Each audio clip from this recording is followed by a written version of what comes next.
9 November 2025 বুধ বক্রগতিতে যাচ্ছে বৃশ্চিক রাশিতে।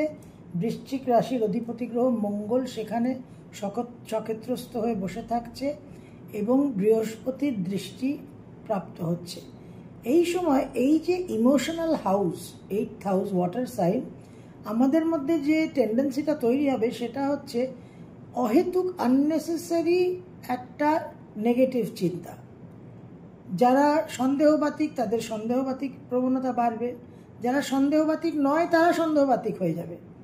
যে কোনো বিষয় নিয়ে আমরা অনেক রকম চিন্তা ভাবনা করব, অনেক রকম ওভার থিঙ্কিং করার টেন্ডেন্সি হবে এবং মিসআন্ডারস্ট্যান্ডিংয়ের একদম একটা বিশেষ সময় এটা।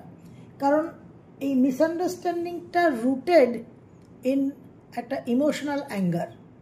মঙ্গল অষ্টমপতি অষ্টমে থাকছে, আপনাকে কেউ কিছু বলল, কোনো একটা কথোপকথনের মধ্যে আপনার কোনো কিছু ভালো লাগলো না, যে আপনাকে বলেছে সে কিন্তু কোনো হেভি বা কোনো সিরিয়াস ইন্টেনশন নিয়ে বলেনি, কিন্তু আপনার মনের মধ্যে ওই চিন্তাগুলো বারবার ঘুরতে থাকবে এবং সেখানে আপনি তিলকে তাল বানাবেন।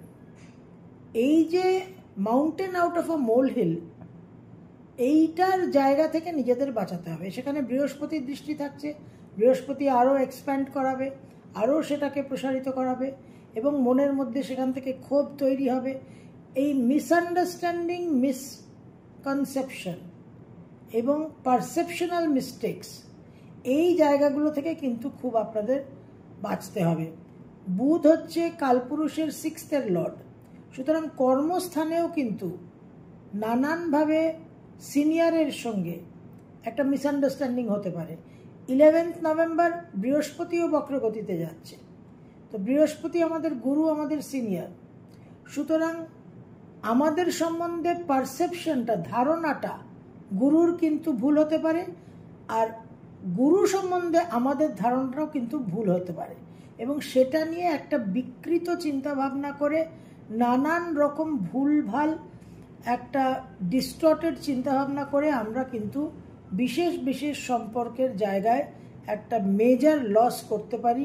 সেই জন্য কোনো রকমভাবেই কিন্তু অবসেসিভ নেগেটিভ থিঙ্কিংকে কোনো প্রশ্রয় দেবেন না। অতি অবশ্যই এটা কিন্তু মনের মধ্যে ভালো করে গেঁথে নিন।